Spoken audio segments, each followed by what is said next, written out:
Okay, I'd like to call the October 3rd, 2024 Board of Selectmen's meeting to order at 6 o'clock. Is there a need for a non-public session? There is not. Okay. We have no minutes. We have no public hearings, and we have no bulk vote, and we have no committee reports. So, first item, new business, is the Board of Selectmen to sign the MS1 and the MS1V. And I guess the one MS1V is just to approve. So we had those yesterday in our packet. We moved them to tonight. So does anybody have a motion? I make a motion that we approve and sign the MS1 and approve the MS1V applicant reports. Second. Okay, I have a motion by Brad, a second by Brian. Is there any further discussion? Hearing none. All those in favor? Aye. All righty. Next item, the board to sign the closing statement for the land bank and for the conservation easement documents. Those were the documents that were on the table yesterday, and you had time to review them today. Does anybody have any questions or concerns regarding those documents? Okay. Hearing none. Does somebody want to make a motion? Move to approve the Board of Selectmen to sign the statements for the land. Excuse me, there are only spaces for Dave Senecal, myself, and Brad. Okay. Okay, sorry. So Just the three of us. one of you should make the motion then, right? No? Okay. Move for Brad Harriman, Dave Senegal, and Linda Murray to sign the closing statements for the land bank, land and conservation easement documents. Okay, I've got a motion by Brian, a second by Paul. Any further discussion? Hearing none, all those in favor? Aye. Opposed? Abstain. You're going to abstain? One abstention. I don't see Casa here today. Again, we'll hold them in case. Casa's here. We're on Oh, you're Zoom. online. Okay, thank you. Sorry about that. We had a family emergency yesterday. I wasn't able to jump on. Okay, can you tell us a little bit about your request? Yeah, so CASA is requesting $2,000 from the town of Wolfeboro, same funding that we requested last year. This funding is to continue to support the current advocates from the town of Wolfeboro, as well as aid in recruitment and training of new advocates to support the children from Wolfeboro that are on the cases that we currently have. Last year, we were able to recruit and train one additional CASA volunteer, took case right away, doing the CASA themselves is doing awesome. But it was thanks to the support from the town of Wolfeboro that we were able to get that one up and going. Okay, thank you. Board members, does anybody have any questions? Okay, thank you very much. We'll move on. Thank you.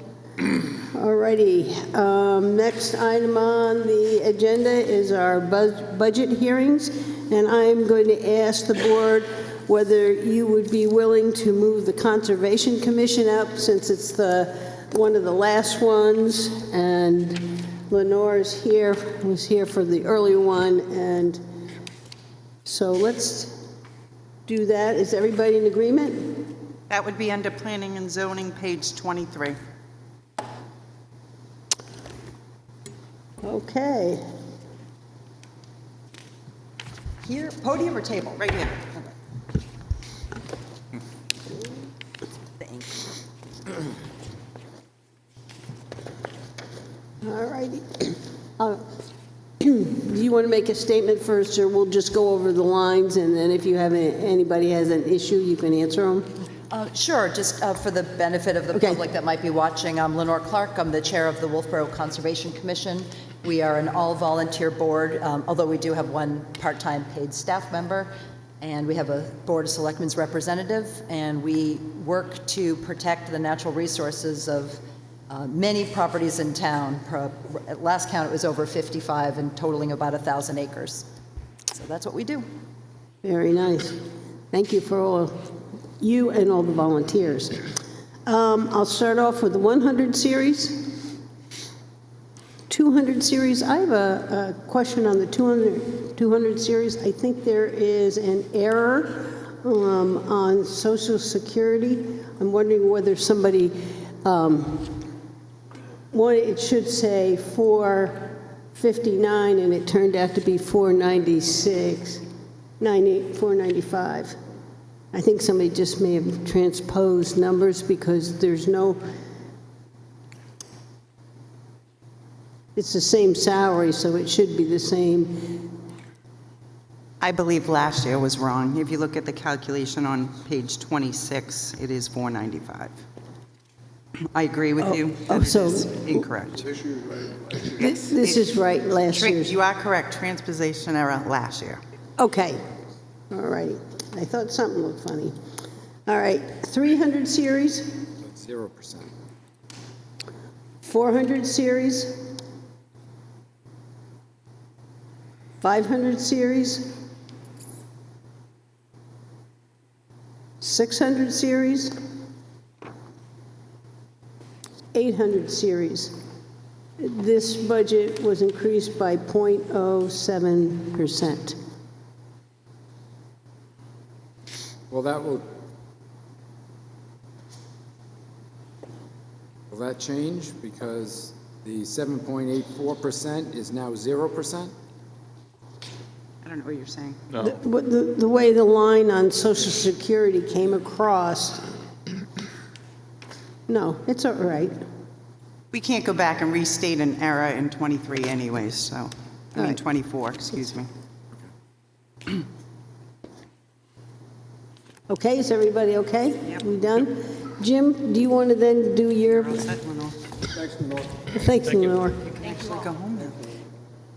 And if I can take a quick second to say, Paul and Brian, we didn't mean to slight you on the signatures. That was, Amy was the one who suggested the names when our attorney pointed out that I failed to get a motion from you folks in July approving the board chair to sign all the documents. And so our attorney said, well, you'll need a quorum then. And Amy said, okay, you can have these three signed. So just so you know, we weren't trying to leave you guys out.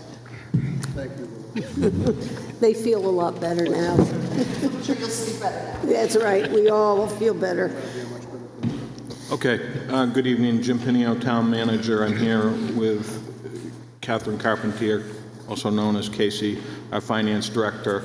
We'll quickly go through a summary of where we are with the 2025 proposed budget. In front of you, you have a memo from me. The 2025 proposed budget, all funds, represents an increase of $2,747,863, or 8.25%. As we built the 2025 proposed budget, we did a dive with all the department heads, and we dove into the operating costs and the wages and benefits. Currently, the wages and benefits package for the proposed budget is an increase of $505,000, which represents a 2.69% increase in the 100 and 200 series. Remember, this covers all of the wages, and this covers health care, retirement, Social Security, etc. We do anticipate in mid-November getting the health care rates, which are currently programmed at 10%. There could be some downward mobility. That's what we're hoping. Secondly, we do have a fixed retirement system contribution factor for the next 2 years. It did go down very slightly, minimally, but it did not go up. Additionally, regarding wages and benefits, this year we're in negotiations for 2 collective bargaining agreement contracts. So those will be coming in front of you as a warrant article as opposed to funds within the budget for the union staff. And if you recall, traditionally, we've never made an adjustment to non-union staff until the collective bargaining agreement is complete and we know what that is in an effort to get parity across the board. So when we move into the operating costs of the budget, the directive that I put in our guidelines, department heads are asked to bring forward for the 300 through 800 series budgets necessary to maintain current levels of service. I want to emphasize that point, current levels of service. The town manager will strive to hold the 300 to 800 series level to the 2024 appropriations. Now, mind you, the 2024 appropriations were based on a default budget. So there's some math that we'll talk about relative to that as we move forward. So the 300 through 900 series, which makes up all the operating costs and the debt service for the general fund, that alone is a $1,557,809 increase. 2 items alone, the second bond for the public safety building, that will be coming on board this year in the amount of $565,510, and the ambulance service, which was a standalone warrant article last year, cannot be calculated into the proposed budget. That increase is $501,047. That means between those 2 items alone, we are looking at $1,066,000 in increase. The balance of the increases in the general fund is $491,252, which represents a 6.26% increase when compared to the 2024 approved budget for the 300 through 900 series. Again, the emphasis here has been to maintain current levels of service. The other thing that I would suggest when we start going through the books, these calculations do not include capital outlay requests. Those are outside. And we'll kind of go through a very quick PowerPoint, which you have in front of you. So we weren't able to get it up there today, but tomorrow we anticipate getting the complete electronic document for the budget uploaded onto the web page. You go to the home page of the town's web page, and the area where you see the yellow arrow, tomorrow, once we get this all up and running, you'll see something there about the 2025 proposed budget, and all documents will be there.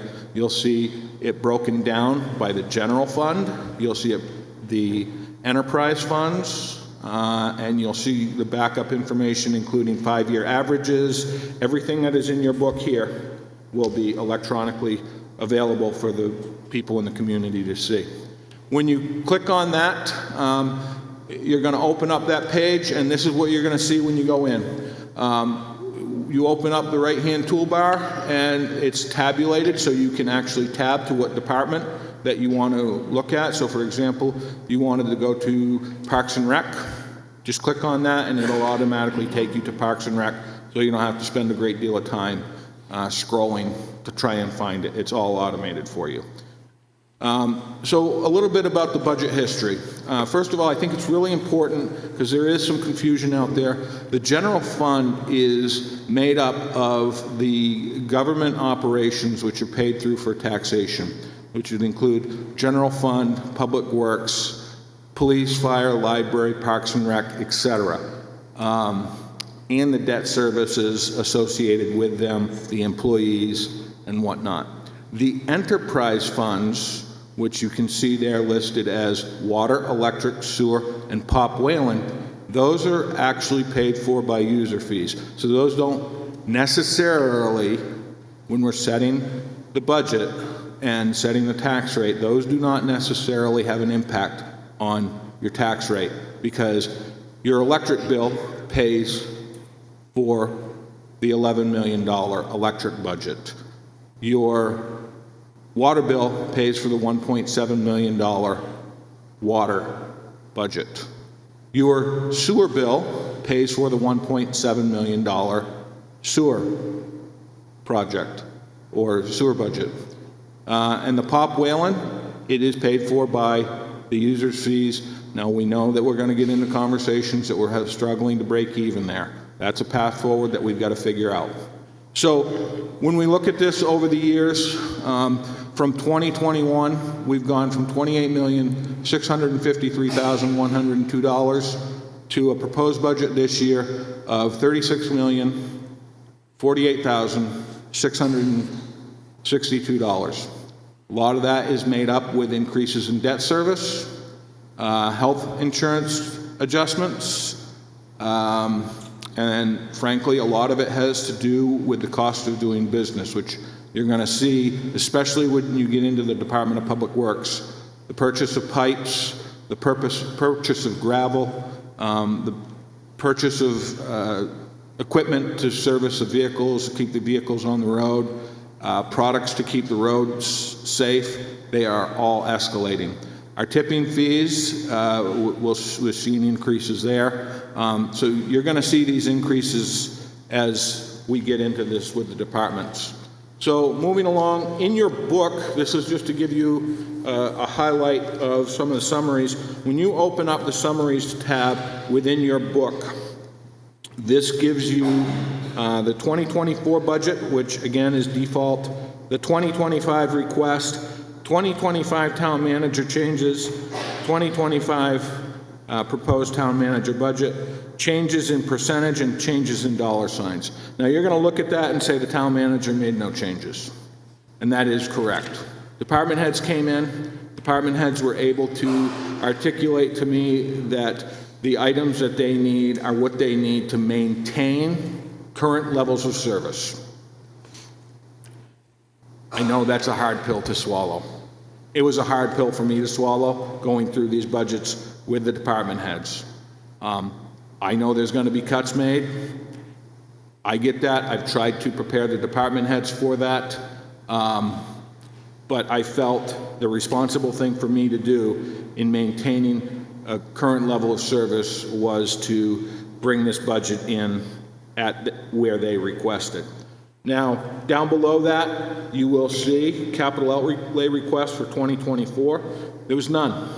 If you recall, we were in a default budget. Default budget, those automatically get removed.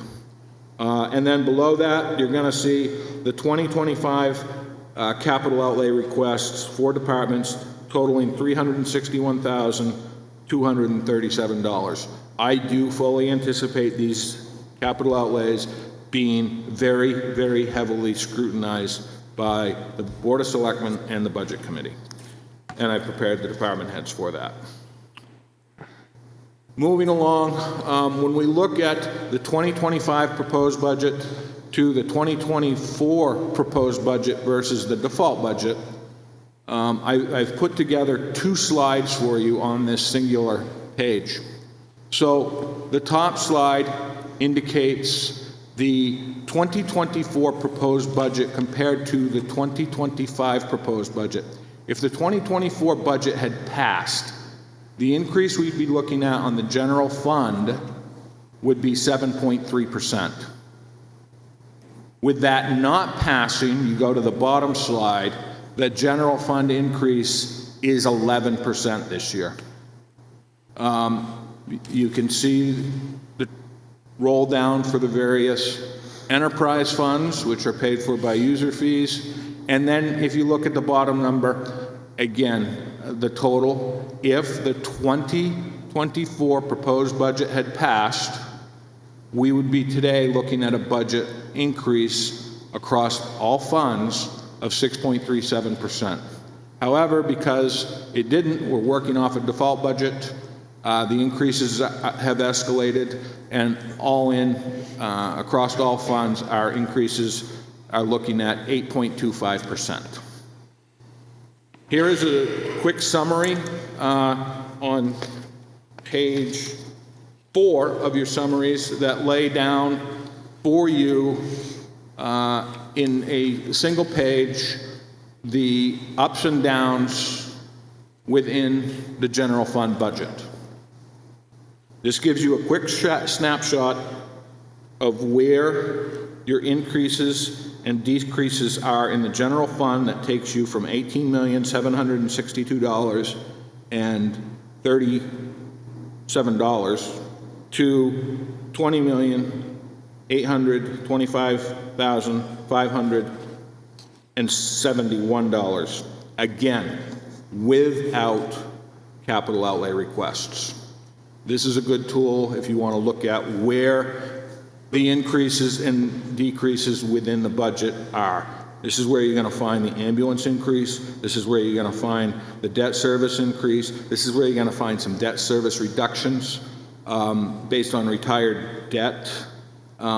So this is a good matrix for people to review if they want to see where things are in a single pager, and then they can go into the budget from that point. So when we look at that particular page and we break it down a little bit, employee wages and benefit cost increases, the top matrix. Total of increases to date based on the proposed budget, $505,372. Now, mind you, $232,000 of that is New Hampshire retirement, health care, Social Security, etc. If you recall, in 2021, I believe it is, we initiated a program to try and hire 3 firefighters a year over the next 3 years. Last year was a default budget. That got backed out of the budget. So those wages that were approved in the 2023 budget could not be rolled forward into the 2024 budget. That's why this number looks so much larger for a single hire, because we're still making up for the position that was not funded last year. Now, it was not funded, but we did not cut it. We were able to put together a program. We came in front of you with line item transfers to keep that employee on. We also, if you recall, the Director of Public Works, there was a lot of breakout of percentages within his position for him and the deputy position, or the Director of Operations position under the general fund. You're going to see an adjustment to the administrative allocation to fix this, but it puts the wages and benefits into the general fund, and it'll be calculated out in the administrative allocation so that the revenues will read higher. Same thing with the Abenaki director. If you recall, there was a motion on the floor 2 years ago, I believe it was, to hire an Abenaki Pop Whalen director. That position came forward. We went into a default budget. The money wasn't rolled forward. We did the line item transfer to keep it, and that's where that kind of lies. So those items alone make up $486,816, or 96.3% of your proposed wage increases. General fund.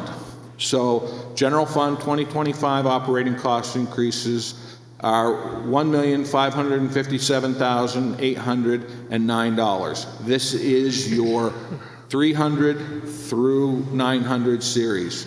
You're going to see an increase from Wolfeboro Community TV in the amount of $86,000 for replacement of some equipment. You're going to see a wage study again in the town manager's budget, wage and benefit study, which was removed from the 2024 budget because of the default. Here you can see the second public safety bond coming on, $565,000. I took, and there's a series of about 5 technology items, hardware, software, maintenance. I aggregated those, and those are $65,000 worth of increases. The ambulance, we observed an increase. For some reason, I put the narrative wrong there. I'll get that corrected. But that is an increase of $501,000. If you recall, that was funded through a warrant article, though. But it was not in our operating budget. Public safety building, with that new building coming online, you're going to see an increase in some of the costs based on what the mechanical, electric, and plumbing engineer has given us for estimates. So you're going to see an increased cost of about $33,000 there. Library has an increase of $36,000. DPW, multiple areas of increase. Highway, garage, buildings and grounds, $163,942. This is a lot of your increase right here. Solid waste and hazardous waste, two items together, $68,456. And if you recall, we've entered into a groomer lease. We don't have those final documents together, but we're estimating that at $22,000 for, I believe it's a 5-year lease.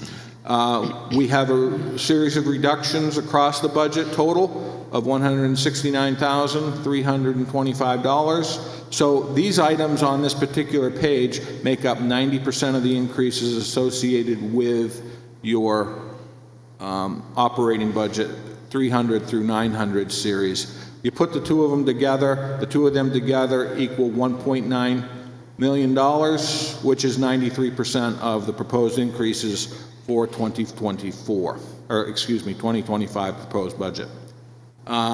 That's a quick summary of the budget. There's a lot of information there. There's a lot of information in your book. I thank Casey for getting the summaries together. I think you'll find them helpful, and we'll try to answer any questions that you have.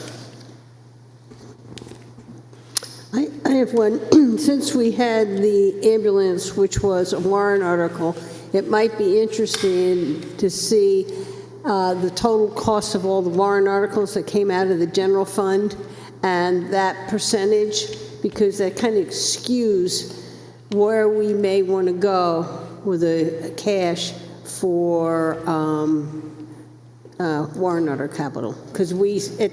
Because it was a warrant article, and now he's saying it's in the budget. So total cash for warrant articles last year may have been $2,500,000. This year, we may only want to do $2 million because it's now in the operating budget. So we should take a look at the both together to really get an idea of what our impact is. Okay? We can work on that. We've already got some of it put together, but we don't need it right away, but as we start talking about it, I think that would be another good figure as we start looking at those warrant articles. Any other board member have any questions or concerns? Want to ask him? Okay. So the first budget, town clerk. She's not going to be here this evening. Casey and I will try to answer any questions you have. Her budget is pretty straightforward, and On page 16 under general government tab. nope, you're good.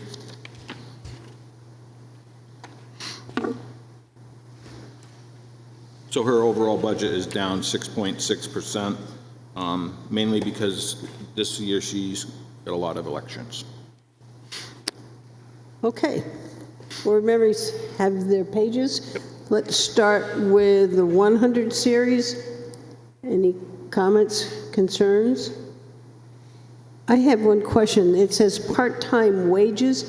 Did we have somebody change a position there? We carried a part-time employee for a while that's now up in the hourly wages? No, this is based on elections. It's for the supervisors of the checklist and ballot clerks. And because in 24, she had 5 elections, and in 25, she's only going to have 2. That's the driver. It's hours for those. This is those, okay. All right, got that. All righty. 200 series? 300 series? 400 400 series?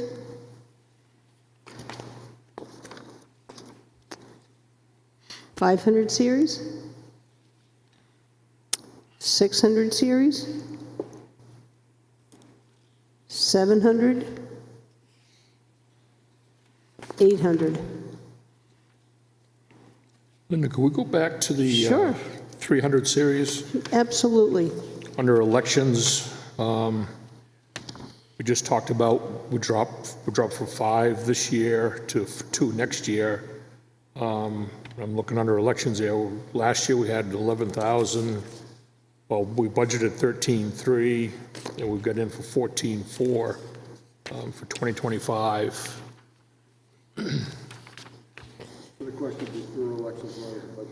I saw that too.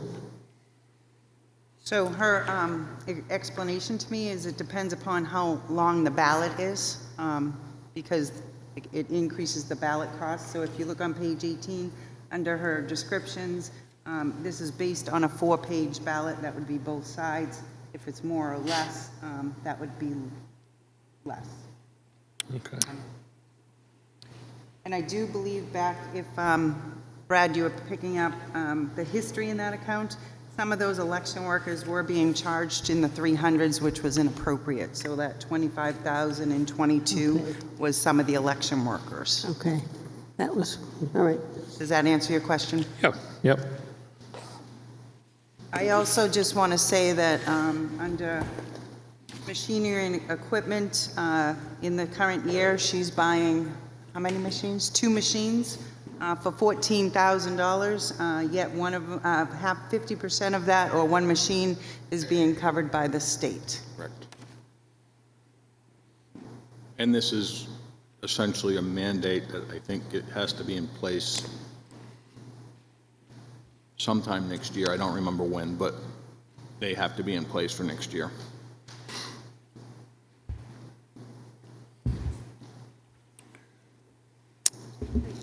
Any other questions? All righty. Assessing. It's on page 20. So this is a budget that we're going to have a conversation about going forward, and let me explain why. And I think Todd can speak to it a little bit further. If you recall, last year in the operating budget, we had programmed in for reevaluation. That reevaluation, as a result of the default budget, was removed. We are in a position where we have to do an reevaluation in 2025 based on the percentages ratio that we're looking at for the properties in the town of Wolfeboro. And ironically, I think we're going on to year 5 as it is from the last reevaluation. Does not seem possible. So there's a fundamental question that needs to be answered. Do you want to put the reevaluation in the operating budget, which would increase the operating budget by an estimated $230,000? Or put it out as a warrant article for the voters to decide. You put it out as a warrant article, I think you also have to ask yourself 2 questions. Question 1, do we put it out as a warrant article that impacts the tax rate? Or question 2, do we do what we did the last time we did a reevaluation and utilize fund balance for such? Now, with that said, if either one of these get voted down, the question's going to be asked, especially with a warrant article, no means no. Well, it is my understanding at this time that if we do not do a reevaluation, the state could come in and require us to do a reevaluation, and they would tag that to our unassigned fund balance anyhow. So, something to think about. Todd. Thank you, Madam Chair, members of the board. For those that don't know me or are listening, I'm Todd Haywood. I'm the principal for Granite Hill Municipal Services, an assessing firm that does the assessing for 11 communities in the state, and we provide the assessment advisory services to the town of Wolfeboro. To expand on that, the Constitution requires every town to revalue anew every 5 years, and that's next year for Wolfeboro. And And then there's a law that codifies that, RSA 75-8A, I believe, that also says the same. So Jim is correct that you really don't have a choice. It's just a matter whether you choose the vendor or the state chooses the vendor, and how much it's going to cost, that's all. If, for example, there was a town in the North Country that was due this year, 2024, put out an RFP for the project, they were doing their due diligence, got no responses, what are you going to do? So consequently, the Department of Revenue, in their infinite wisdom, ordered or petitioned the Board of Tax and Land Appeals to order them to do a reassessment, but you can't find anybody to do it.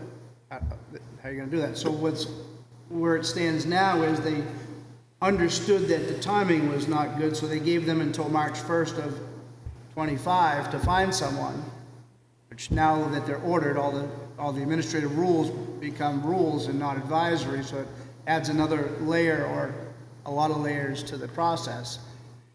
And if they can't find anyone to do it, the Department of Revenue, as I understand it, will be the one performing the service. So that's the dynamic that's presented here for next year. And I'm happy to take questions if anybody has any. So just for clarity, the reevaluation is an immovable object. Is what you're saying is it has to be done in 2025? Correct. Okay. And then the question that Jim teed up is if we put it in the operating budget and then we go to default, that money comes out. Correct. Okay, so that's not a good situation because it still has to be done. Right. Okay? If we put it out as a warrant article and the voters say no, we still have to do it anyway. So given that those two are not necessarily logically plausible arguments, what would we do? What should we do? So I would say that the last time we put this out as a warrant article, it passed, I believe it was a 3-to-1 margin. So You're handicapping that there'll be a plurality of people that are going to say, let's just do that. I'm just telling you what happened last time. I would question the legality of even putting that to a warrant article if we're required by the state to do it in year 5. I don't know if DRA would even let us do that. To do You what? certainly have to raise and appropriate any money. Yeah. You need voters' permission to raise money, even if it's a mandated thing.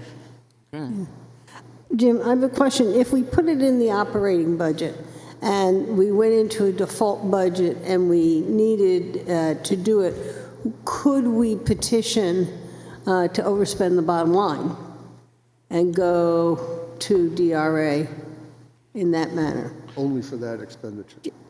Yeah. That's an interesting question. I think, again, if it failed, DRA would either take our petition under consideration, or they're going to come in and order us to do it and tag our bottom line anyways. Well, but if we had, I guess we would probably be using the same money. Correct. Is that unassigned, is kind of where my head's going. Correct. We would use it, so whether we use it and put it in the budget and go into default and then have to ask to use it that way, if we put it in the warrant article and used it, is our best guarantee. And we did not use any unassigned fund balance when you did it last night. And we wouldn't necessarily have to use all of it, or we use some of it, but it seems to me that that is the way it's going to be funded one way or another. Yeah, and I think we have to do our diligence. If we don't try to appropriate the money one way or the other, We're going to get in trouble. we're going to get in trouble. Yeah. So, Linda, I don't know if the argument works in the other, same outcome in the other direction. You put it out as a warrant article gets turned down, we go to the unrestricted fund balance to take the money anyway. That's what we would. Yeah. But the problem if it out in a warrant article and it goes down, no means no, I think is harder than just being put into a default budget. It may be a question we need to ask because the whole budget went down. So I don't know. I mean, be interesting question.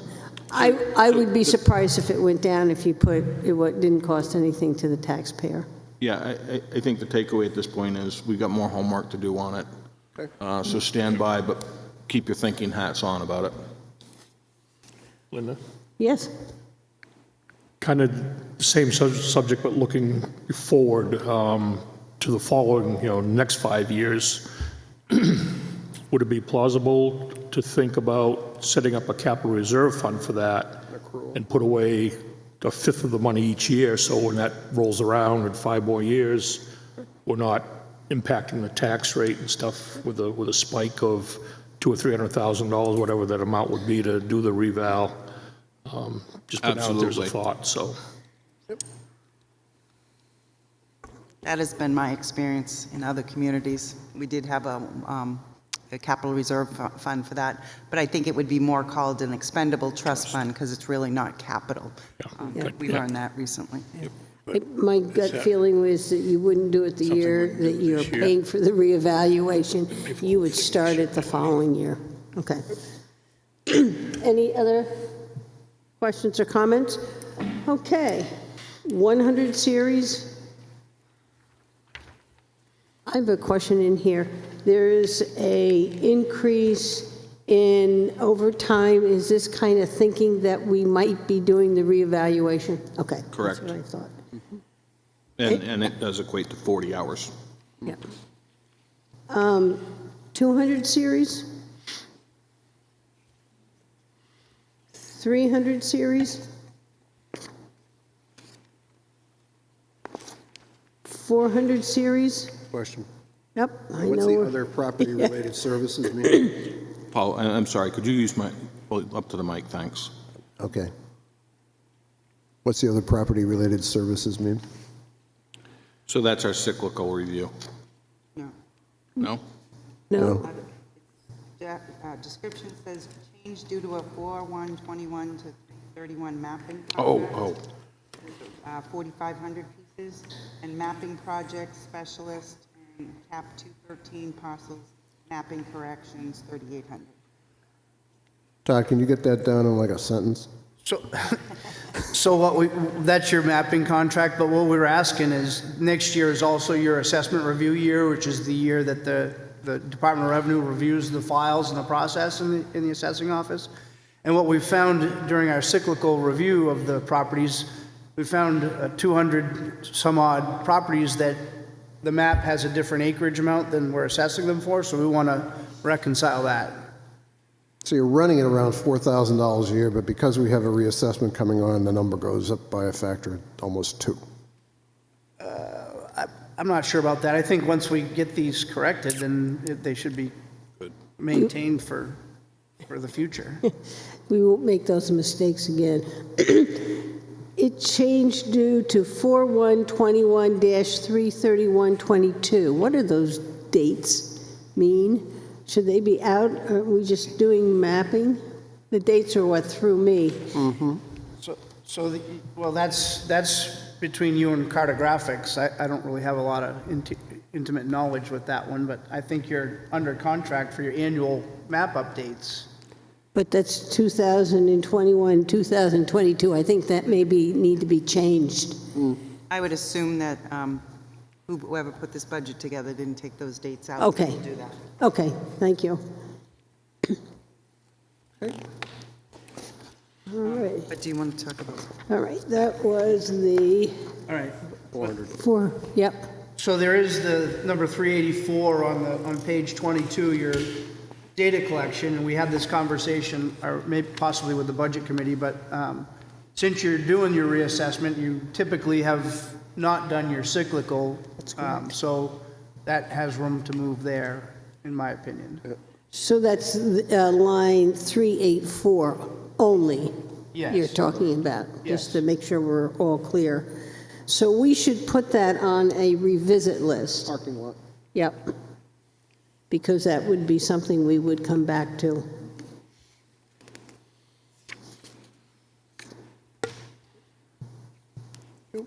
And we don't have to put the other properties, you'll just make that correction. Okay, okay. All righty. I think we're now through 400 series. Everybody okay? Yep. 500 series? 600 series? There is $125 for uniforms. It's not been there before. That is a contractual thing for an employee who's been here for a long time. However, I think she's been taking it out of supplies. Okay, so it's been there. That's what it jumped out at me because we didn't have it before. Just taken out of the wrong bucket. Yes, that's Thank you. correct. Thank you. All righty. 800 series? Any other concerns or questions? Thank you. Thank you, Todd. All right, thank you. Thanks, Todd. Yep. That was.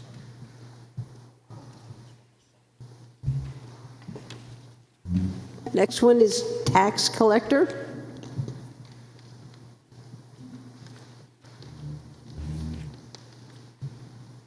Good evening. So the tax collector, she's here this evening. Her budget is up very minimally, less than 1%. The office has, I will sit here and tell you, had a very trying year. They have finally completed their conversion, which I know has been extremely stressful on them. So thank you for getting that across the finish line. And they are also currently down one employee, just as an FYI. We have it advertised. Brenda will be able to answer any questions that you have. Okay, we'll start off with the 100 series, 200 series, 300 series, 400 series, 500 series. I see 550 is going down. Was that a savings because of our change in programs? Yes, some of that has to do with a change in programs. Under our other software, anybody who was on paperless, we still were being charged by our company that provided the invoices electronically. Our new software, it just goes through our software.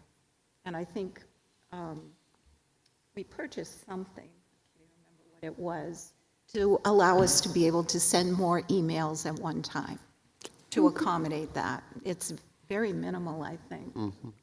So, Well, we came out ahead, even though you may not have in the process. yeah, well, hopefully as we go through more records and try to convince people to go paperless, that will also go down. Okay. Anybody else in the 500 series? 600 series? 700 series? 800 series? Madam Chairman, Yep. I just have a general question. Thanks for putting up with the conversion you all did. Is it, would you call it stable, done, We're, shooken down? we still have a ways to go. I mean, we were able to get our invoices out and whatnot. We still have a lot of the background work to do, general ledgers, setting up general ledger accounts and things of that nature, but we're making good progress on Is the it. customer side of this stable? So the customers, Yes. what's going on in the background may be complete fun, but is the customer seeing a stable product? They should be, yes. It's a little bit different than they're used to. Yeah. And we've done a lot of education on that process. But as far as the customer's side, yes, it is. Thank you, Brenda, and congratulations on what you did. What were you whispering over there? I just was curious if you were talking about the employees or the software being stable, that was all. because they did have a rough year with this. I'm not sure I understand why he's doing that, all right? But it's okay.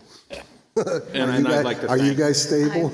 I'd like to thank them and their staff for it, because Yes. I know it's Bravo. been less than fun for them. So thank you, ladies. Thank you, and I just want to thank the staff as well. They've gone over and above on this. It's, And there's, you hope for the best, expect the worst, and and there were a lot of people worried they didn't get their electric bill or the other bills. I know, it's nice to hear, Yeah. actually. Including Yeah, Barry. it is. Yeah, And they helped me a lot getting my auto pay set up. Again. At a time, right? Yeah, That's good. all 6,000 of them. that's right. You love us all. If everybody called twice like me, you got 12,000 phone calls. Thank you. All right, we're going to skip over in the book to page 37. All the rest of these are what we moved to the 28th. And it is the health officer. So we have the health officer here with us this evening. You see the same budget, other than a slight increase for money to go to the New Hampshire Health Conference. Shelley, anything you want to add? No. Pretty All right. easy. Okay, we're going to go quickly here then. 100 series, 200 series, 300 series, 500 series, 600 series, 800 series. Are there any questions on this budget? If I could, You got a question? I do. Okay. So unrelated to the budget, but related to the activity you perform. So can you just briefly describe the encounters you had, what happened during fiscal 2024? So fiscal 2024 was a lot slower than 2023 because of COVID, but we're still, I mean, you're seeing a rise in COVID right now. We're looking at a hell of a flu season this year. You know, Dave does the inspections, he does all those. I just monitor the health-related issues in the town. Okay, So okay. there's a lot of possible viruses out there from international travel that we have got to be on top of. Okay. One of the things we did when we sat down and went over the budget with Dave, Shelley, and Jason Durant, we kind of modified our complaint form. So it gives us a better ability to track, and our hopes are to get that so it's a lot electronic and fillable going forward. But that was discussed, and hopefully we'll get that moving sooner than later. And Shelley, I wasn't asking for anything other than just my own personal information, and I'm not asking you to do anything that you shouldn't do. I'm just, when you look at the health officer, the question, at least I hear in my own mind, I can't speak for others, is, what's the report card? What is it we're supposed to do? What is it we're actually doing? And what are the outcomes we're seeing, in the town? Just something to think about as you go through the year, kind of catalog. Well, I do think you guys have an advantage having me as a health officer because I work in the community. Yeah. I mean, most health officers are code officers, and so I know I have my hand on the community pretty intensely, so you have that advantage. So if I'm seeing increases in flu or something like that, I can kind of be like, okay, I guess we need to really start, watching this more carefully, especially if you see it in the kids. Yeah, gonna see it in the adults. Because they'll share their they won't share their toys, but they'll share their germs. Absolutely. So I just really think that you do have that advantage. I mean, and Dave does does the majority of the hard lift. I'm not climbing in a septic system. That is one thing I put my foot down to. So when I met with Shelley, when we first met about the health officer, when I first came on, she made it very clear, Dave deals with the icky stuff, she deals with the health stuff. It's parsing it very well. Makes it very clear. I know. Yes, Dave? Just add one thing to what Shelley said too, is that the state now has a requirement that any health officer in any town has to take a minimum number of hours of training now. So like next week, we're going for a whole day of training in Concord, and then there'll be another day. So this professional development line could increase over the next couple of years, only because, as you know, these things the state puts on are not cheap either. So, it's at least $100 a whack every time you go to one of these seminars, and there are a certain number of hours now, starting the first of this year, that health officer has to take in order to keep that certificate that says that we're health officers. Yeah, I do all the icky stuff, and she gets all the good stuff. That's cool. That I don't want. Does anybody else have any questions? Thank you, Shelley. Thanks, Shelley. You too. On your way out. Oh, God, no. Someone decided to leave candy and cookies at the office. Okay, we're gonna hop over the rest of the general government we're going to do on the 28th, and we're going to head to finance. And there's a tab for finance. Finance and IT, right? That's Yep. correct. That's the one. Catherine Carpentier, I go by KC, as you may know, Finance Director, and I'm here to present Finance and IT. Finance is down due to the fact that we hired a Finance Director that will be starting in a week or two. Tuesday. I forget what day it is.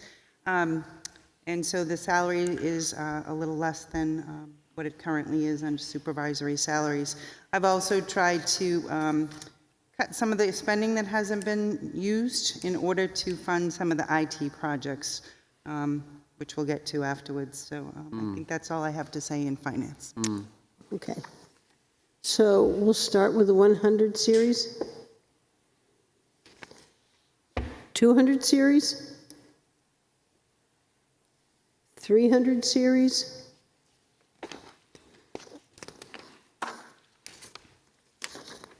400 series.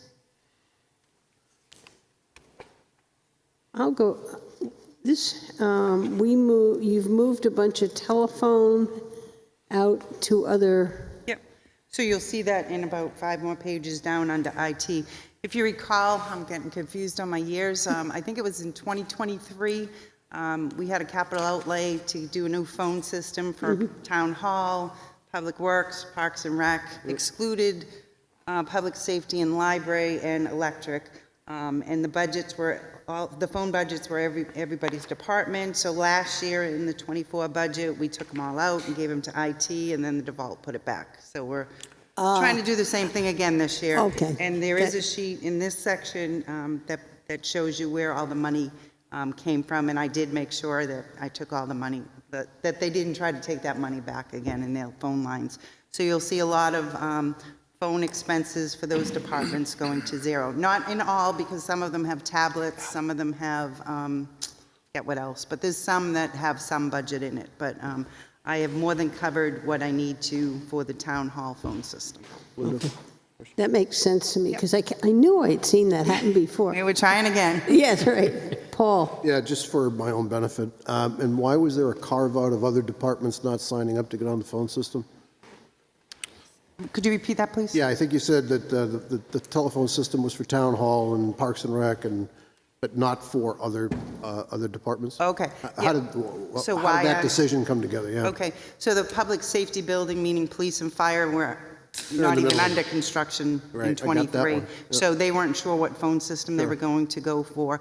And then as far as electric, they had to have some copper redundancy. And I know I'm talking to a phone guy, so they chose not to be part of the conversion. We're doing it over VoIP, is that the right? VoIP, okay. Got Did that all make sense? it. Sure. Okay. Good enough. So Barry did a carve-out and said, I just need redundancy, so I can't play in that business. Now, library, did you say was carved out as well? Yes, because I forget why, but they're under the trustees, they just didn't. They can do what they want. Yeah. Okay, very good. No, yeah, I'm not sure if they had just done it, or I don't remember that one. Got It's it. to be I think truthful. part of it had to do with the fact that it was a brand-new library. It was a different phone system that was not compatible with the one we installed in Town Hall and the other, So it was too new to throw out. correct? Is that kind of the answer to that question? They just Correct. put one in, why throw it out? We just put it in? I got it, okay. Thank you. Yep, thank you. Anything else in the 400 series? 500 series?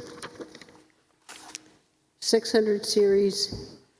800 series? All right. Again, if I could, Linda? Just on Sure. just on the overall IT, email system, the use of, cell phones aren't in here, are they? Cell phones aren't here? Or we parse those out to the departments? So cell phones are in their own departments, but most people get a phone stipend, which is Yeah. in the one, in the, Yeah. in my labor pages, so we get quarterly payments, different amounts. And I'm not asking because I just don't understand. You feel comfortable with the way this is all like getting organized now in terms of IT utilization, laptops, software, cell phone stipends, all of that kind of makes sense organizationally? It does for me. I mean, I've oversaw IT for a few years in my past job and this job. We have definitely worked out some of the kinks. With the IT coordinator position being eliminated, Block 5, I think, Stepped up. which is our IT managed services, has made some changes on their own. They've definitely giving us more than we had in the past. So I have monthly meetings with them virtually, and we have an on-site person every other Wednesday here. So he actually goes around and touches and feels and makes sure everybody's And just maybe for the benefit of the public, we're comfortable that our perimeter is safe, no bad things. I shouldn't say no. It would be very hard for somebody to encroach inside of our perimeter. I do like to think so. I do know that Block 5, our IT services, is very much into it. Who else is a partner in that endeavor is Primex, our property and liability. They put on different programs. I don't participate in them, but I'll share them all with Block 5. And they'll be like, oh, we did that service, or we did, so we've had to fill out questionnaires for Primex, our insurance company. So I do believe we are well covered. Okay, thank you. Not quite. Yes, don't say too much today, and we'll know what happens tomorrow.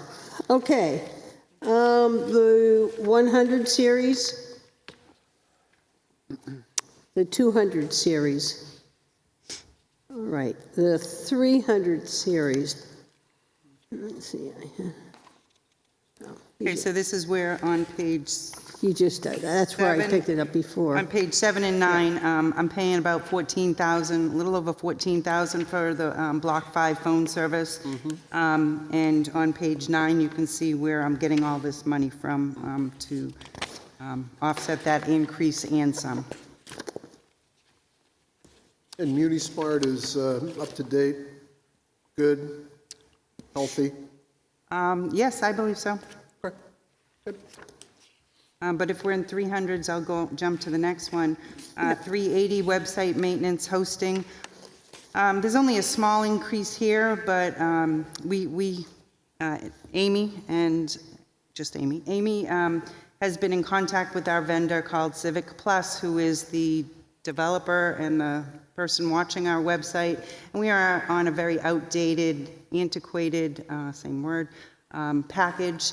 They're trying to have us upgrade. That's why the word upgrade is beside that, to something called Civic Engage Central. It's going to cost us about $14,000 to implement, which is in the capital outlay. And then this increase is going up $640. So we're on Civics Plus now, right? So they're going to the more extended module? Is that what it is? Yeah. And some of the benefits we'll see is what we're finding is you can post something here and then it's different over It here. updates someplace else. Absolutely, that happens. There's a lot of mess and a lot Nice. of, and it's not user error because I put it here and then it's over, and so we have a lot of work to do there. I don't know if I'm speaking out of turn, but it is my wish that we could hopefully, I put it in 25's budget But if we come down to the end of the year and we can find this $25,000, this would be great for us to implement sooner than later. But that'll be a decision for months from now. And that's also upgrading the web page itself, the whole system? Yes, I believe so, yes. Yeah. We do the whole system. We would, and, you know, there's a couple fundamental questions that we have to ask and get answered going forward. Do we want to migrate all the data from the existing page over? There is costs associated with that above what we have here. And number two, the interesting thing about the age of this webpage, it's not mobile device friendly at all. So, No, I have a hard time. yeah, so, and that's what everybody's using to see calendars and events and whatnot. So this is a must-do. In terms of the data, I would hope that we'd put all the minutes and agendas, because I just am throwing out mine because Yeah. I could find it on the website. Well, we got a quote on moving 100 minutes, just 100 of them, and it was like a couple $1,000s. So between Block 5, Amy, and Leanne, we might be just doing our own archiving of it and putting it on, it'll end up on the website, but not having them do the conversion from software A to software B. I don't care how it gets there. I just, I found when we went the last time, they only did it to a certain point, and then, you're back. So I just have started chucking it out. And Yeah. if that all goes with us, then we're fine. We If just not, didn't- I should have kept on, hold on. Why they're taking from their software A to their software B, why it's costing so much money. So I believe Amy and Block 5 and Leanne are taking an initiative to do it themselves. Okay. I'll leave it there then. Yep. So that, I think, was a 300 series, 400 series? 500 series? 600 series? 700 series? Question. Yep. Buying new stuff. Okay, so if you look on page 7, there's 3 Yep. things happening here. So Rec Desk was bought a couple years ago, same thing, Christine took it out of her budget, and I put it in my budget, and default put it back. So this is definitely, she zeroed hers out, and so this 5,800 is just a department transfer. The next thing, DocuSign, this was only $320, and because of COVID, we were using it, but we only had one license. So everything, I think, looked like it was coming from Jim. Absolutely. When it wasn't Jim, it was Kathy Waldo or Amy. So we got unlimited, I believe, unlimited. And so like Amy can have her own account, Kathy Waldo can have her own account, and maybe even the town planner and the code enforcer, and they could actually do permits that way too. So that was an investment. We've already signed the contract this year to upgrade. So that's, just $1,500, but that was important to say. And the biggest one, wait a minute, is he here? Randall. He's not here. iWorks, Public Works Asset Management Tool. As the Public Works Director said last night, it has a Public Works module, a fleet module, stormwater module, sidewalk module, and facilities management module. The cost of this, I think, I don't know how much we paid this year. I forget. It was a lot of money, but he had grant money for it That's what I this was year. going to ask. So it cost us $0, but we spent a lot of money. I apologize. I don't know. It was about $90,000. Okay. And that was all grant funds. money? Correct. Okay, that's what I thought, okay. So when I look at, or we look at Steve's budget, you have the IT portion of it, the IQ Works, and then he's got the gravel and the other stuff. Is that how you're doing it? Are you doing the same thing with the phone system? Yeah, I've been trying to, I'm not saying every single IT thing is here, because some of them traditionally have been in other places, but as we see them, we try to pull them in here. But he said to me, should this belong in my budget or your budget? And I said it belongs in IT. It's a software package, so I put it in my budget. That's So fine. I just want to understand, the consistency of, if we do it here, are we doing it for the telephones, are we doing it for the laptops? Just want to understand the consistency. yeah, again, I think if you go to police and fire, you'll see some that have been there forever, and as we see them, I try to convince to move it over, but not everything is here. But this is the management The style. that- objective is to get it over to you. I believe so. Okay. And this is the management, and not to say they haven't, we just haven't You haven't attacked had, that one. the time to spend on the Yeah, projects. I would just, as Casey said, you will see most of the or the police department software being maintained within their budget, so. And they also are under the police commissioners. Although they work very well, when I ask them to do things, we work together, and I don't get resistance. I don't mean to say that. It's just not something I've tackled. I think the other thing is we get that all together, you keep a better track on it than having a computer over here Yeah, and you know that, what and you're how working many years. And I've seen as we brought it together, we've been more consistent in our replacement and upgrades. And we're not duplicating services, because Yep. if you can believe it or not, there were services and software packages that were being duplicated. Sure. That, why? Because they could. Yeah, and I will say, the next line item, number 725, computer hardware. So we have about 108 units. I've been trying to, take them off the shelf if they're not being used. But we're at a EOL is end of life. I guess Windows 10 is at the end of its life, and so we need to replace. And they wanted me to replace like 30 of them, but some of them were like not being used. Like the treasurer doesn't use Outlook, so he didn't really need that. So even though he's got one of the oldest computers, he's just really using the Excel package. So we got it down to, how many is this? 16 computers. I need to replace 7 that will not be compatible with Windows 11, and that's 7 desktops and 9 laptops. And those are all through police and fire.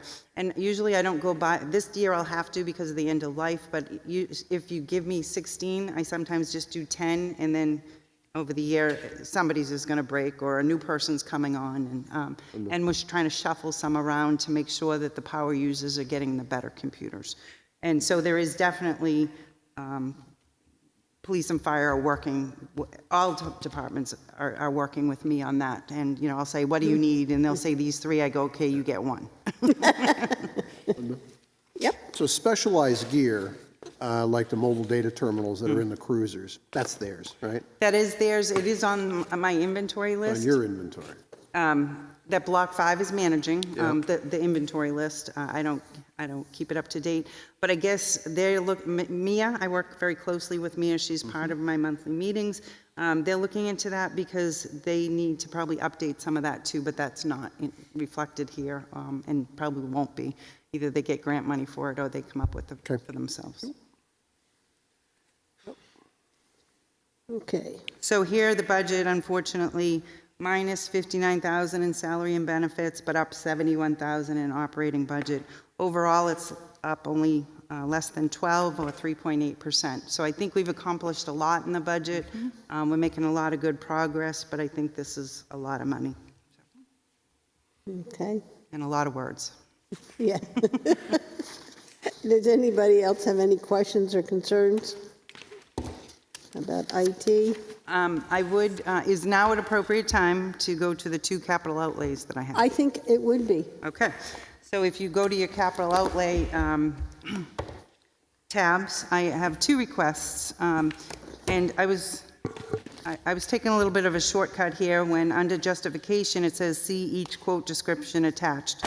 So if you look on like page 3 in the middle of the page, and I can read this out loud if you want, they pretty much outline, this is what they're calling the hypervisors, and they're approaching 6 years old, sorry for hitting the mic, with no hardware warranty when this budget starts. The VMware compatibility matrix shows that it will be finally supported release of the configuration that will end in April of 2025. So this is like $8,000, and this one is for town hall, and then there's another one that's for fire and police. Another $8,000 that I coupled with it. Then, and by the way, all of these are recommendations from Block 5 broken out separately so we can pick and choose.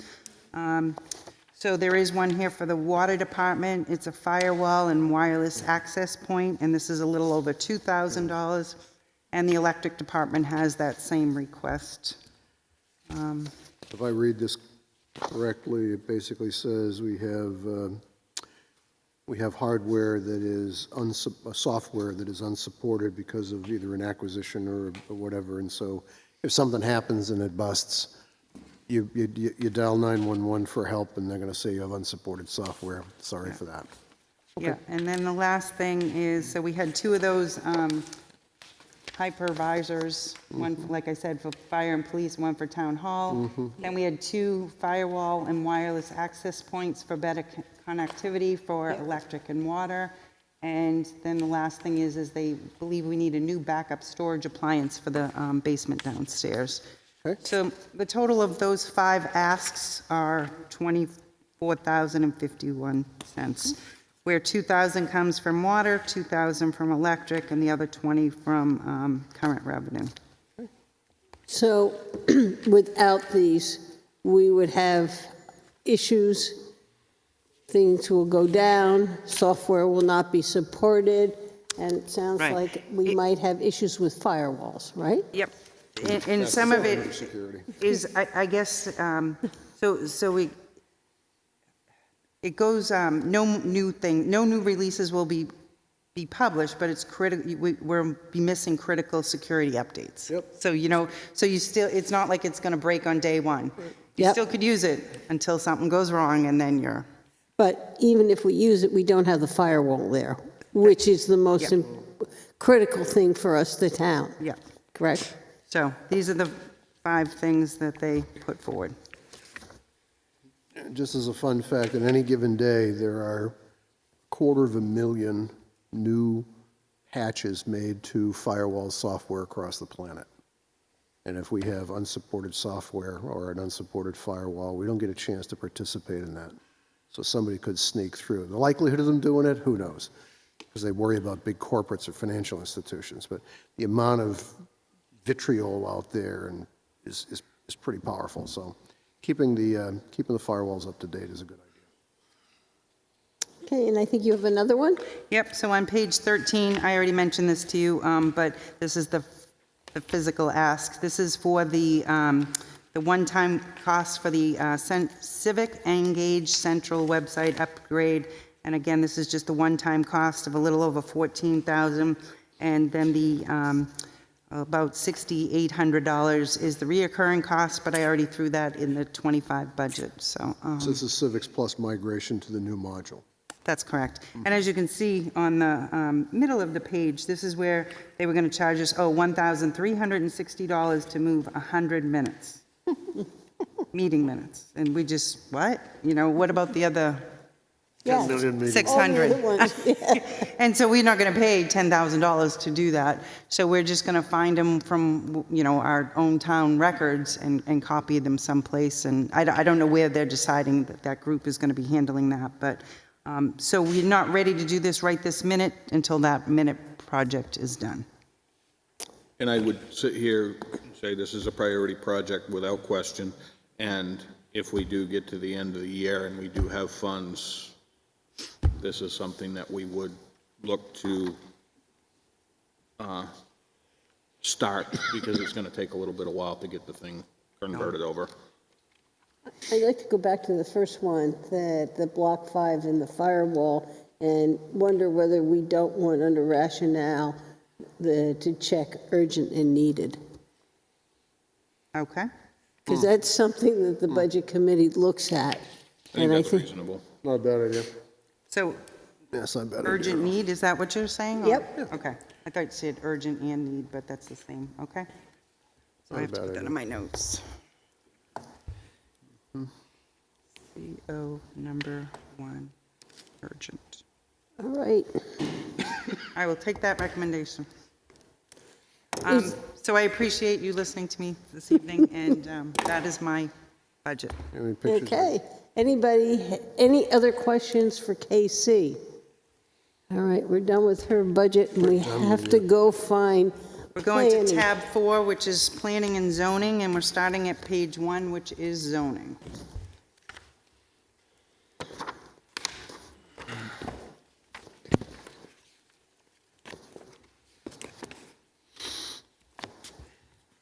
Everybody there? Yep. Okay. 100 series.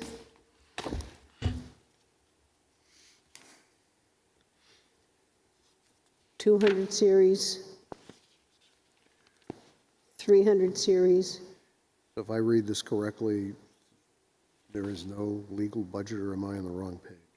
All the legal, you can say, Casey. Yeah, so that was one of the changes I did, Paul, also, is on one of the DRA reports is actually a legal line, and we Yeah. never had a legal department. It was sparsed in all You different places. consolidated all legal costs into... We did, and you'll see that later on in the budget reviews, but we did break it out to probably 6 or 8 lines. There's zoning, there's planning, there's police. Okay, that's fine. So we can still track the costs, and then we have an offline report where it actually does it by vendor, and it's a bigger worksheet that you can look at, by case, I think, right? It's easier. Functional. Okay, 500 series? 600 series? Can I just say, with the exception of, electric had their own line item once because they're not a taxpayer, and the library has their own legal line They also. have to, right? I don't know if they have to, but they choose to. They're an enterprise, they're a whole entity. Well, they used to not have any legal, And and we then had- they decided that wasn't a good idea after they had to deal with a few things. Yeah, so there, library is under different management, so to speak, but they still are tax dollars. So whether it's over here, it doesn't matter, but the trustees are in charge of their money, so they chose to have their own line item, which is acceptable to me. Sorry, Linda, I interrupted. No, keep on doing that. Makes us understand it better. Okay, I think I was at the 500 series, 600 series, 800 series. Got it. Any other concerns or questions with ZBA? Planning board is on page 5. So this overall budget is down $10,257 or 49.4%. I believe bulk of that is related to fees or a line to evaluate impact fees, which was put back in with the default budget, and it's no longer there. Okay. 100 series, 200 series, 300 series, 500 series,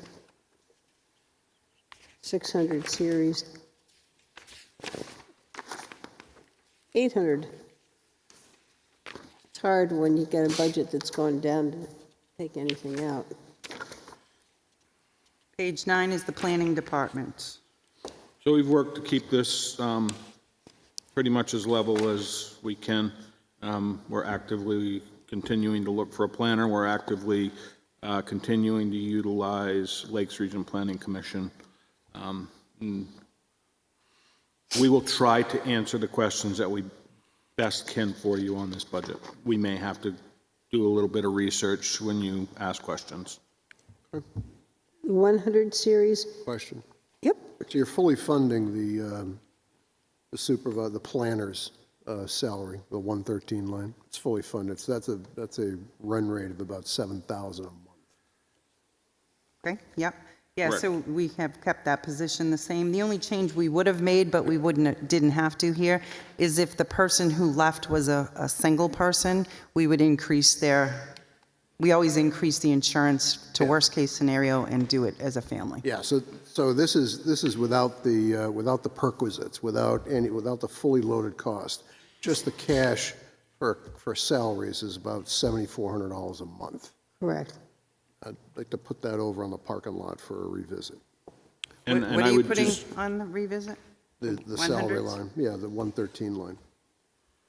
and I would just suggest, based on what you just said, if you went to page 12, you would see the fully loaded cost with health insurance is $154,620, just so everybody's aware. I got it. So this is just on the revisit list, is that correct, Paul? Does everybody agree You okay with that? revisit? $89,000. I'm assuming we're now paying our circuit planner out of that line? No.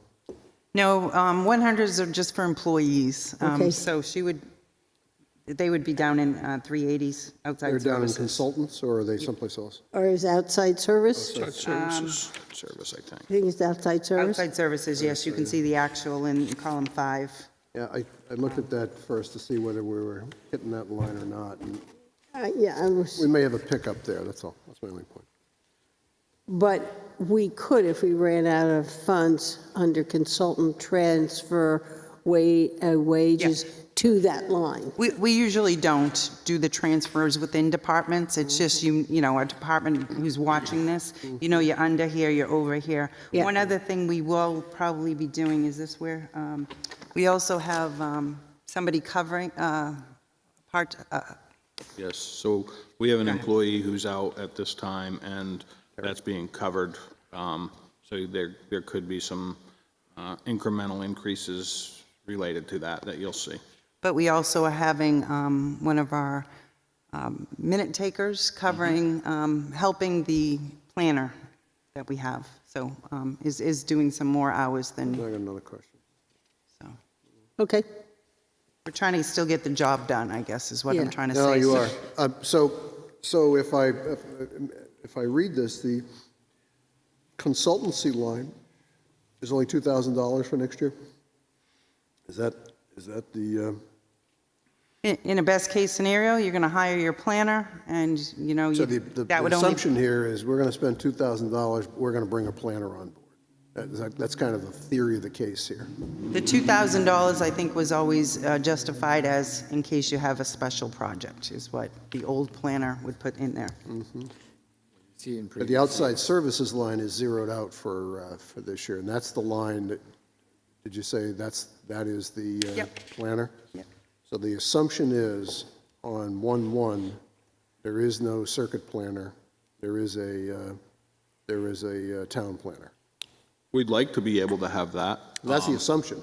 That is how it is budgeted, and that's... yes, and that was my That's the question. budget assumption. Yes, If that and- line goes to zero, and the one up on top, the 89,107, and whatever goes on top of it. Yeah. So between now and the end of the year, we sort of check in on each other whether that assumption still holds true. Well, if we didn't hire a planner, that was kind of what I was getting at. But They it- can transfer some of that because it's a bottom line budget. Yeah, say you don't hire it on 1/1. Sure. That's the assumption, base case scenario, but we do it in March or April or You'll June. decrement the 89,000 to fund the outside Yeah, services. but you want to have the history, right? So even if you don't have a planner for 12 months in '25, you want to have the budget for '26, even if that person comes in mid-year, you know what I mean? Like you still want to have the salary, which it could be more or less, I guess more is whatever. It could be more or less, period. That's why the 89,000 is in salaries. Well, so the 89,000 is $7,400 a month, the planner is $894 a month. So it's a big decrement. You know, It's a big what? You have a lot of extra money prospectively if you don't hire a planner. You have a lot of extra money up in the planning line. However, we have a person, I don't know what to call her. We have a floater person that is helping out with the planner. So her hours, she's working over 40 hours right now Okay. as an unbudgeted position. Unbudgeted, okay? But she's helping the planner. So the planner's only here 2 days. She's helping out the planner. So again, we're throwing resources to get the jobs completed. For instance, the CIP program, in my opinion, between me and Leanne, we kept it going. That's a town planner function, but yet the CIP had no ripples, and it even had progress moving forward. So we're doing our best with some resources at the issue. Okay, settled? All right. 200 series, 300 series,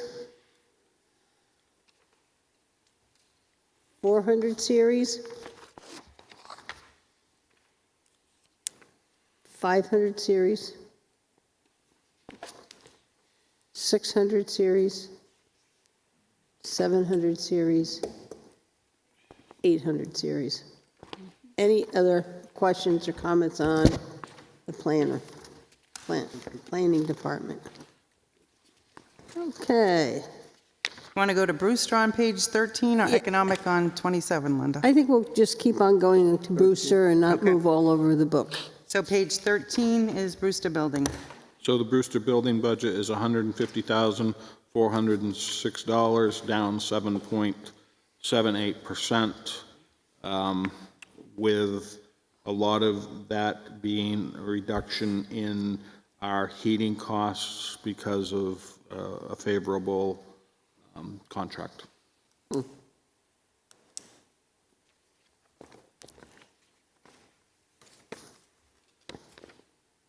And what is that heating contract? What is the price per gallon?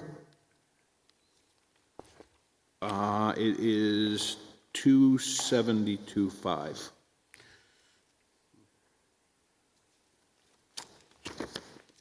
I thought I saw 311 when I went to when I was looking in the Yeah, page 15 has it at 272.5. when I looked at, you gave us the summaries, and when I went in there, because one of the things sometimes we have trouble with is staying consistent, and I thought I read it was 375. You used an example. Oh, in the And guidelines, is that where you're looking? Yeah, I'm at the guidelines, and I'm on, it doesn't have a page. I'm going through the series. You tell me the series. There's 3, 4. I'm on page 5 of that. And I think it says $3.11 per gallon. But then you do a calculation and you use 2.72. So I'm trying to figure out which of those two is the price. So it would be the one in the budget guidelines, so that needs to be corrected. No, but it's Jim, she's saying it's, Both numbers. we will take that as a follow-up item. Okay. Couldn't make sense of that. And then my next one is on 412 and 413. We're going to, in November, get a recommendation to raise those? There will, supposed to be in November, they're supposed to be coming forward with a conversation about water and sewer rates. That is correct. Do we need to put them on as a revisit, all these 3 revisits? Or are you going to, when you do something like that and we reset it, you're just going to come through all the budgets and make the changes? Just trying to figure out whether... Yeah, you know, Linda, that's a tough one, because if you look at the 2022 actuals, we're pretty much spot on. But you look at 21, you look at 23, usage is under 24 proposed and 24 actuals, which I'm going to guess that we have not been billed based on the billing software, Right. based on the number that I'm seeing here. I- So it could be a good revisit. Okay. So we're... But yeah, our actuals are a couple months behind, just because they haven't been booked. Been billed, as you heard, Right. but Yeah, I haven't let's- gotten my reports. 411, 412, and 413. But my other question is, if we change the rate per unit on water and sewer, are we going to have to come back through here, each of these, or are you, as, going to go through all the budgets and change and update all the rates on sewer and water coming through the whole budget? I think it's going to really come down to what the increase is. If it's a number that we think we can absorb in the budget, we'll absorb it in the budget. If not, then we will have to make that adjustment, probably in the budget committee process, depending on when they deliver the rates. Okay, so And that has not been our practice, though, because they're basing the rate against a 5-year average, too. You know what I mean? So that it's not a firm number, but we definitely can put it on the revisit list. okay. whether it becomes your revisit or ours. Okay, Can I poke at 435? You handled the fuels and gas and oil and diesel and everything that way last year. That we do, yeah. I don't recall ever, we've increased the water and sewer, I think once or twice since I've been here, and we've never gone back into the budgets for water and sewer. But yes, we have for heat and, for gas and diesel, because we're going to wait till the last minute to see, if prices are going up or down. Yeah. Right now, they are trending down a little bit, so. Right, Which but it's is hard not to predict what they're doing in 15, 18 months from now. yeah, that's the it's- problem. I don't like it when it goes down this time of the year because that gets us into trouble later on, right? Yeah, well, you're locked into a rate right now, too, so Not for, when we are. gas is the only one I don't think we can lock in. No. Right, gas we're Gasoline, not. right? gasoline. Yep, We there's are. always We We're cannot not, lock yes. rack gasoline. plus. Diesel, we Diesel, are. we can. Yeah. Yeah, I thought Diesel I heating. saw diesel as a set price. Yeah, I get them confused, although one smells. Poke on 435. Sorry. Okay. Back to Brewster Yes, Building. I got one of those, but I'll let you go this. You want to poke first? Well, I I'll get, poke first. Where are you poking? 435. So you're back on Brewster Building, page 13, number Yeah, 435. building maintenance. Roger. Okay. Is Roger here? No. So you're running at $2,600 a month going on through September. Your budget was like 4,000 plus a month. You're back up to 4,000 a month. Is there anything that jumped? Because I looked in your backup. Is there anything jumping off the page that says we're going to get back up at that run rate? Yeah, so Amy's put out an RFP for taking care of this floor, which has not been done for a couple of years. So that's the big one. So that RFP is going to come in sometime in this year, so we'll know whether we want to do that or not. Correct. I would recommend painting the lower yeah, walls. I'm going, if we go on to what's listed here, Yeah. I'd like to know what are those that we were listed to repair this year Yeah. got repaired, and one of them is painting the lower molding and heaters in the Great Hall. Yeah. So is that going to happen in this budget, in this budget, and was it in the last budget? I think it was. I think it's been in the budget for a It's one of while, those, and yeah. it doesn't It's been for a happen. long time. The only important thing with it now is if you're going to do the floors, you do the paint first so that if paint gets on the floors, when you do the floors end up good. If you end up doing the floors and then painting 6 months from now, you So risk. So this since I department, grabbed the floor on this one, I just want to know, I mean, do you think you're going to get back up at that run rate? And if you are, great. If not, then, we'll poke at it at a later time. And I guess I'm coming back to what are the repairs and painting? We were going to paint the entrance and the railings and all the other stuff. So- Were we able to do any of the repairs and maintenance to the town hall in 2024? So I think a lot of that is going to be contingent on what happens out here with the scaffolding in front of the town clerk's window. You Okay. recall, we have an active leak in there when it rains heavily, and we're getting that repaired at this time. That's why the scaffolding is there, to get that taken care of.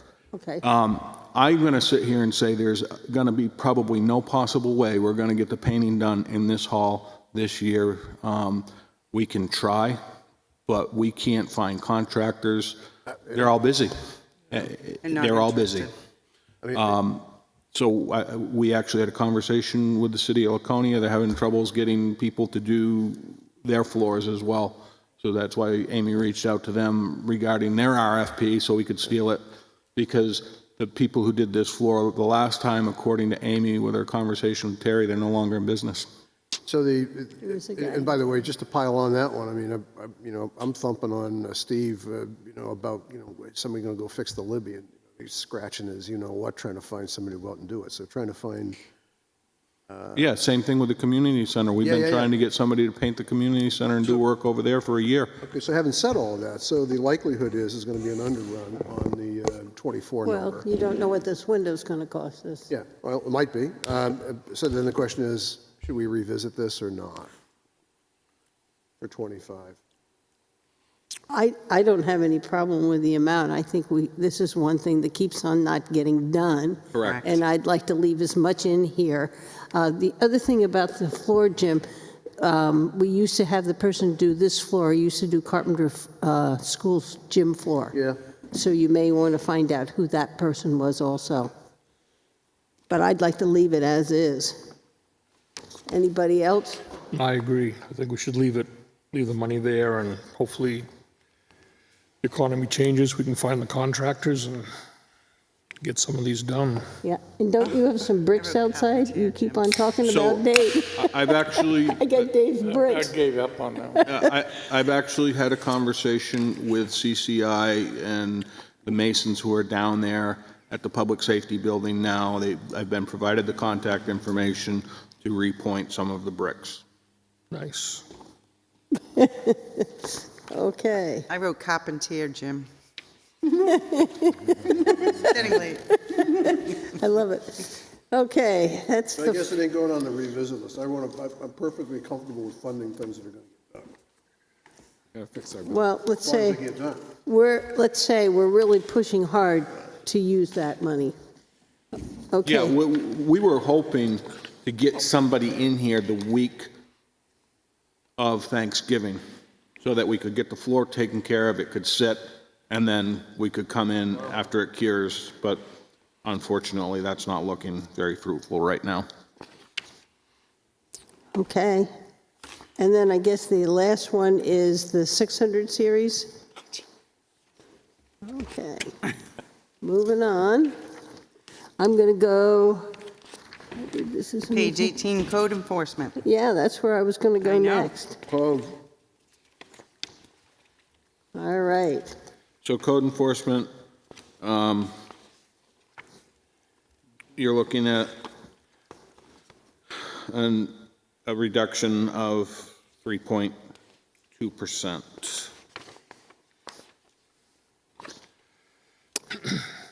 All right, 100 series? so Casey, is the way, yeah, on 100 is the way this works, you're parsing the planning office administrative support here as well as to the planner, is that how it works, for clerical salaries? She, the person is breaking out hours dependent upon what she's doing, including her, what I'll call old responsibilities. So if she's doing zoning board minutes, she writes zoning board. She's doing planning, she writes planning, so. And she had full permission from the town manager to do whatever she could do. And we're budgeting 60/40, 60 code. That's for the person, the real employee, but also, I thought he was asking about the support person. Yep. Okay. It was. Oh, I And thought I you were would just talking add, about we the did clerk. give the code officer a bump when he became the deputy health officer in conjunction with Dave. Okay. Anything else in the 100? 200? 300? 400? I have a question on the vehicle maintenance. What happened to the vehicle in 2024? Did we? Oh, so he So there was a fender bender. He was pulling into a job site, and there was a low-hanging communications cable which was struck, so it was repaired. I believe there was an insurance claim Okay. Yeah. that is an offsetting revenue. So you'll see the actuals be inflated, but there's an additional budget for that money. Yeah. So that is what that is. Gross So- appropriation. So my question is, what are we doing to track the useful life of this vehicle? We do trucks in Public Works. This is one that we usually, The asset management plan. yeah. Usually you wait until it's about ready to fall apart, and then we say, oh my gosh, we got to get a new car here. That's a good question. I can have that conversation with the code officer. Right now, I would sit here and say the vehicle is in excellent condition. I can concur.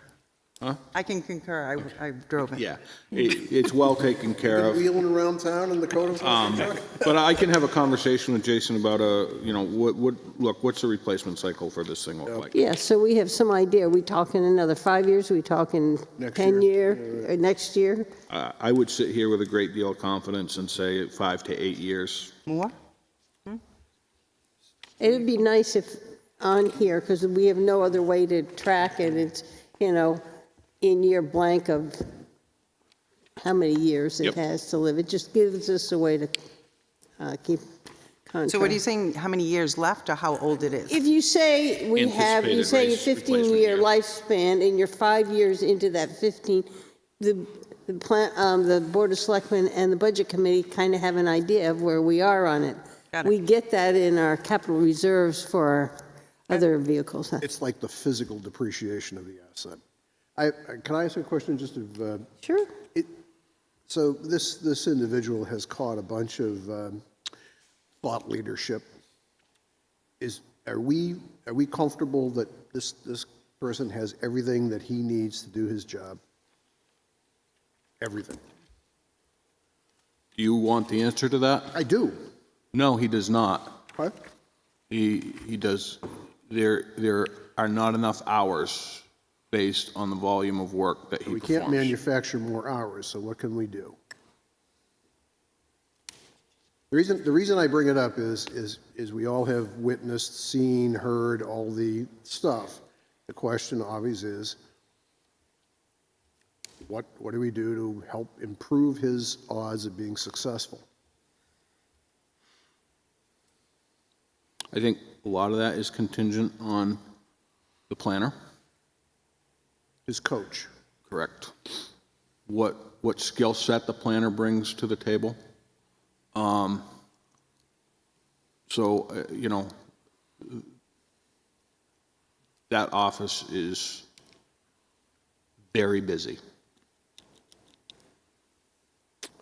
Okay? He has tried to get to a point now where I believe he's holding office hours Tuesdays and Thursdays, and the remainder of the week he's out performing inspections. But he's got a full plate. I guess my concern here, and I see that we have 2,000 for professional development. He had 3,000 this year, 750, and I hope we can free him up to use that. We have a lot of, professional development, and we are stretching our employees, and we aren't getting that. And I think That was why I triggered the question. So one of the advantages with him in the Code Officials Association, I believe they have monthly trainings in that association, and he is a very active participant in that. Is there a need for greater training? Yeah, there is. And we've had conversations about it. But as you've alluded to, Linda, it's finding the balance and being able to get the work done and find the time to engage in the training. Yeah.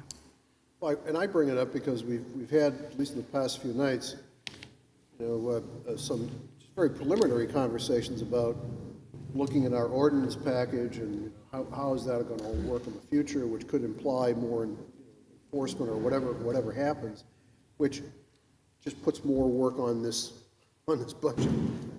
And Correct. The question is, if we think, outside of the box here a little bit, are we planning to resource this thing for future needs? That's all. Leave it with you. Thank you. Okay. Are there any other, did we get to yes, we got to the end of that one? Or did I Got lose? to the, I'm at this point losing where we are when we get into Have a cookie. conversations. Page 27, Economic Development, I believe is the last I think it is. department on your agenda this evening. I think it is. We may I even hate to get go home. back to Brewster Building, but Jim, I have a painter if you want, who's willing to work weekends through the end of the year to paint the outside and the inside of the town hall. Okay. Why don't you see Send us me the tomorrow? information, please. Okay. That sounds great, though. Okay. Economic development, 100 series, 200 series, 300 series. I would like the actuals for 2023. That should read 2,500 or 3,000 because the rest was given by donation. what line are you on? I am on 381 fireworks. Actuals for 2023, we never, last night Wolfeboro never got the full amount of fireworks from the Economic Development Committee budget, we always gave half. And I hate to see that because I promised them I would never take the full amount. Right, but again, that is truly how we should do it, because the town physically paid $5,000, even though we got $2,500 donation. It's going under the same gross appropriation. Then I want it noted. Somewhere else. I want it noted on, somewheres on this, that the fireworks that the last night Wolfeboro paid for it, because I promised them, and I kept on saying I did that. And so if we, last night fireworks, something that they paid in 2023, 2,500. I just don't want, I'm not sure I'd follow you. because I told them that I would raise the 2,500. If they see that 5,000 sitting there, they're going to think that the taxpayer paid the full amount. And I just want it noted. And what Casey's saying is, we did get the 25, it's down the street a little bit in a different account. Well, I do. technically, Yeah. it would be a budget increase, Right. I've had the same conversation with the EV chargers. I mean, if I spend 900 to repair, even though you raised 900 over here, we've still spent 900. That's what I'm asking for. I That's made a all it is. note. I will put a note on this piece of paper. And I think at one point we were wondering that about last year with the fireworks, which I think that didn't Winnipesaukee Day get money put in that line? Yep, so you may recall this year, you had me break out 2 line items, that one's going to say last night, one says Lake Winnie. You've spent a lot of money, and right now, other than last night, it looked like the town spent $14,000, but you just accepted a donation, budget's going up by 14, but the town did spend that 14, right? I mean, traceability, we can't not say we didn't spend it. We spent 14,000 on Lake Winnie, but we got the donation to offset, so tax impact is 0. But I think what we're looking for is that what you're saying you're going to do for last night, that there's some kind of footnote or star. An asterisk that says no tax implication. Sure. Yeah. Don't, funded by donations, no tax Yeah, implication. X You know amount of that's going money. to draw fire at the next, Yep, but I'll be there to defend it. Right. Gross I will. appropriation. They look But at me. you will have a note here. I hear you loud and clear. We want our due here.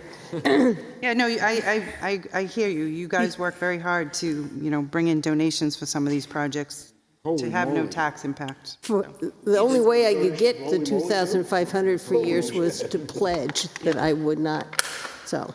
But this year, I gave it up. yes. I absolutely did. It's that last year, so. Okay, let's see, 500 series, 600 series, 800 series, and I think that's it. That is it. All right. That is it under new business, at least. So I just had one thing, I misspoke.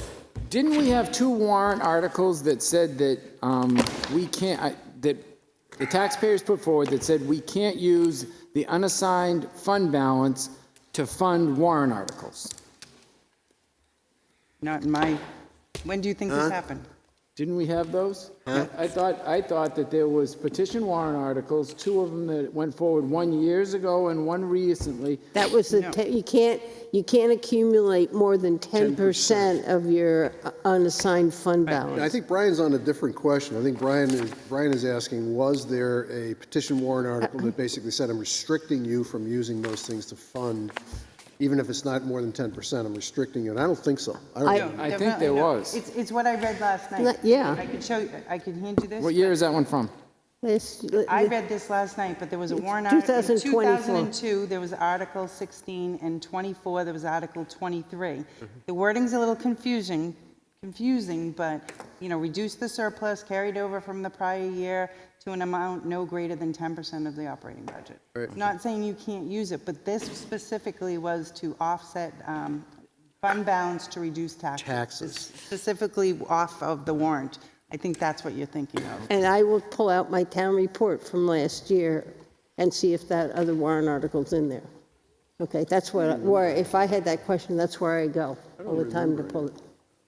And even, I don't believe there was, since I've been here, but A petition warrant article is only advisory anyway. The Board of Selectmen can still use fund balance if you so choose.